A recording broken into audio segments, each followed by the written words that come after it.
Sunset होता है, moon है, वाटर है, अर्थ है, बर्ड्स हैं, फ्लावर्स हैं, ट्रीज हैं, ये नेचर में एग्जिस्ट कर रहे हैं ऑलरेडी, और हम सब बचपन से देखते आ रहे हैं, हर एक जना बचपन से देखता आ रहा है इन सब चीज़ों को, लेकिन हम इनके साथ डायलॉग नहीं करते, इन्हें फील नहीं करते। और जब हम इनको फील करते हैं तो हमें समझ में आता है कि नेचर हमें क्या बताना चाहती है, और हम थ्योरीज में भी यही समझते हैं, ये पढ़ते हैं। इनफैक्ट यदि हम देखें कुछ सीनियर डिज़ाइनर्स हैं, आर्किटेक्ट्स हैं, वो भी अपनी ऐसी बात समझाते हैं कि उन्होंने नेचर में क्या ढूंढा है और उसको किस तरह से ट्रांसफॉर्म किया है अपनी स्पेस के अंदर। तो कुछ ऐसी ही चीज़ें मैं आपको समझाना चाह रहा था कि हम लोग भी नेचर से इतने कनेक्टेड नहीं थे, लेकिन कुछ मेंटर्स ऐसे मिले और उन्होंने हमारा ध्यान उस तरफ दिखाया कि हमें नेचर में होने वाले न्यूआंसेस को फील करना चाहिए। देखिए, जैसे एक एनवायरनमेंट है, जैसे सनराइज हो रहा है और आप उसी टाइम पर उठ रहे हैं, उसी टाइम पर बर्ड्स जाग रही हैं, बर्ड्स तो उससे पहले जाग जाती हैं, उनकी आपको नॉइज सुनाई देती है। तो नेचर में इतने सारे न्यूआंसेस ऑलरेडी एग्जिस्ट कर रहे हैं, लेकिन हम कौन सी चीज़ से बहुत ज़्यादा अफेक्टेड हैं, कौन सी चीज़ हमें बहुत अच्छी लगती है, तो हमें वो समझना चाहिए। एक्चुअली इसको ऐसे समझिए और कि हम सब अलग अलग तरीके से चीज़ों को फील करते हैं। जैसे एक एग्जांपल मैं देता हूँ, जैसे फ्लावर है, हम सबको इतना पसंद है फ्लावर, और फ्लावर का नाम सुनते ही इतनी खुशी सी फील होती है, लेकिन उसकी एस्थेटिक वैल्यूज़ हैं, उसकी फंक्शनल वैल्यूज़ भी हैं। तो देखिए, एस्थेटिक वैल्यूज़ क्या है? ब्यूटीफुल है, फॉर्म्स कितनी बैलेंस फॉर्म है उसकी।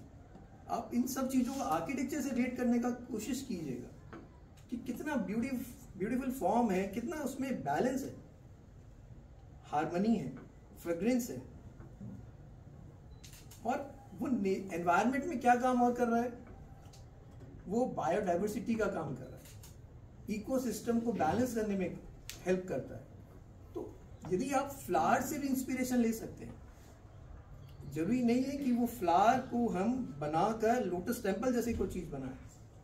वो जो बना रहे हैं वो तो बहुत अच्छी बात है, हो सकता है हमारे पास इतना बड़ा स्पेस नहीं हो, हमारे पास छोटा स्पेस हो, लेकिन हम नेचर से हमने क्या ड्राइव किया,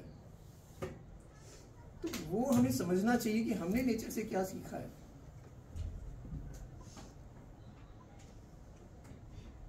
आप लोगों की कुछ एक्सपीरियंस होंगे नेचर को लेकर, आप भी कुछ बताना चाहें कि आप नेचर को किस तरह से देखते हैं। बिकॉज हम ह्यूमन बीइंग जब नेचर में डायलॉग करते हैं तो हमें चीज़ें समझ में आने लगती है और हमें फीलिंग्स आती है, इमोशंस आते हैं हमें।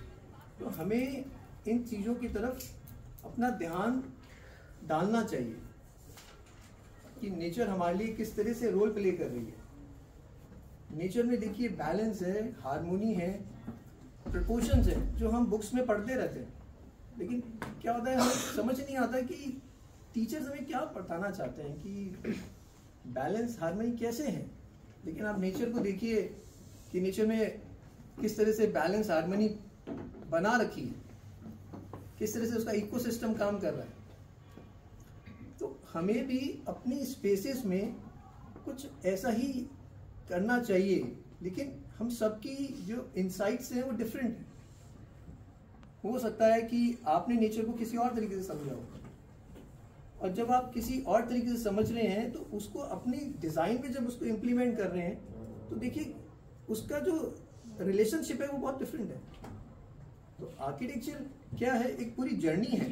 मतलब इसको ऐसे समझिए कि आर्किटेक्चर एक प्रोडक्ट नहीं है, आर्किटेक्चर एक प्रोसेस है, एक जर्नी है आर्किटेक्चर, कि आप कहाँ से ड्राइव हुए और आप कहाँ पहुँच गए हैं, और आप अपने क्लाइंट्स को या यूजर्स को क्या फील देना चाहते हैं। इसको ऐसे भी समझा जा सकता है। जैसे फॉर एग्जांपल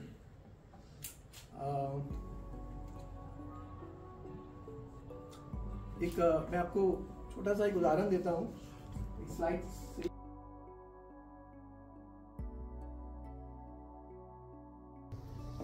जब सनराइज होता था, फ्लावर ब्लॉसम करता था, उसको देखते थे 1-2 सेकंड के लिए और वापस घर चले जाते थे। ऐसा उन्होंने 5 साल तक किया फ्लावर की ज्योमेट्री को समझने के लिए, और एक उन्होंने अपना एक सनफ्लावर डिजाइन किया।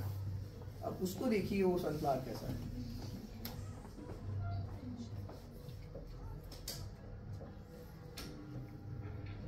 कुछ ऐसा है जो हमें देख के ऐसा लगता है कि वो सनफ्लावर ज्यादा अच्छा था और जो इन्होंने बनाया वो सनफ्लावर कुछ और है।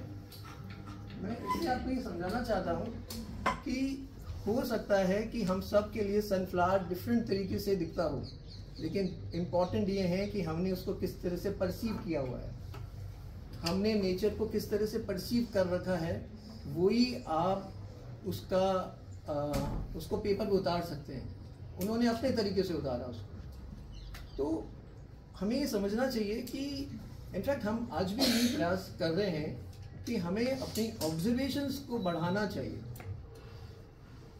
और वो ऑब्जर्वेशंस यदि आप करते हैं तो आपको नेचर में होने वाले जो न्यूआंसेस हैं, वो कौन सा न्यूआंस आपको अट्रैक्ट कर जाता है, जिससे आप बहुत ज़्यादा इंस्पायर्ड हो जाते हैं, वो आप अपनी डिज़ाइन थ्योरी में लगा सकते हैं। एक कोशिश की जा सकती है। इसका मतलब ये नहीं कि हमें फ्लावर बनाना है, हमें इसका जो बेसिक थॉट है वो ये है कि हमें इनसे आइडियाज़ जनरेट करने चाहिए, क्योंकि हम ह्यूमन बीइंग किस एनवायरनमेंट में रहते हैं, वो है नेचर।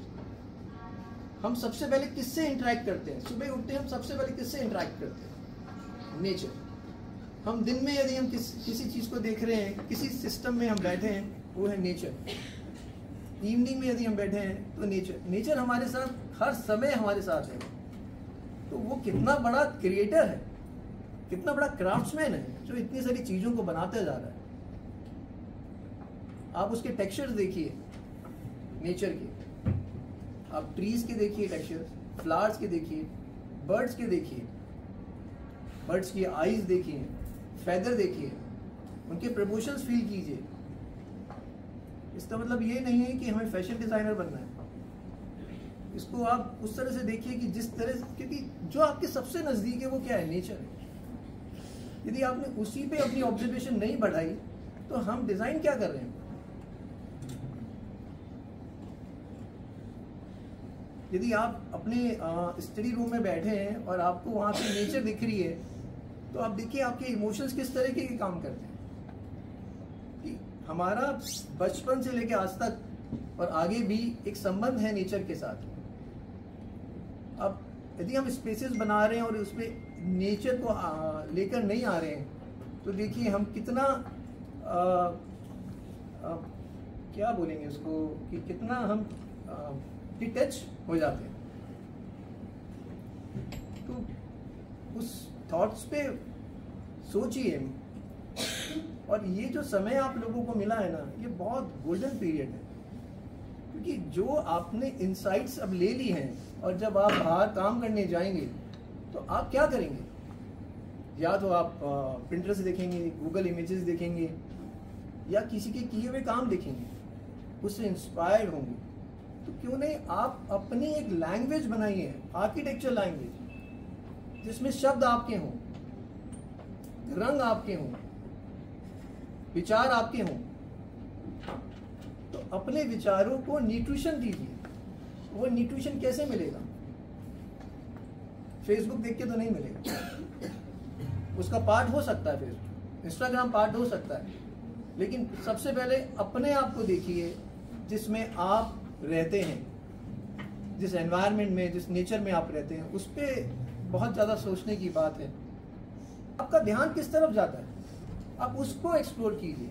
हम सब यूनिक हैं एक्चुअली, और हम सब मैजिशियन हैं। हम आर्किटेक्ट तो हैं ही, लेकिन हम मैजिशियन हैं। हम मैजिक तभी कर सकते हैं अपनी स्पेसेस में जब हमारी ऑब्जर्वेशन बहुत स्ट्रांग होगी।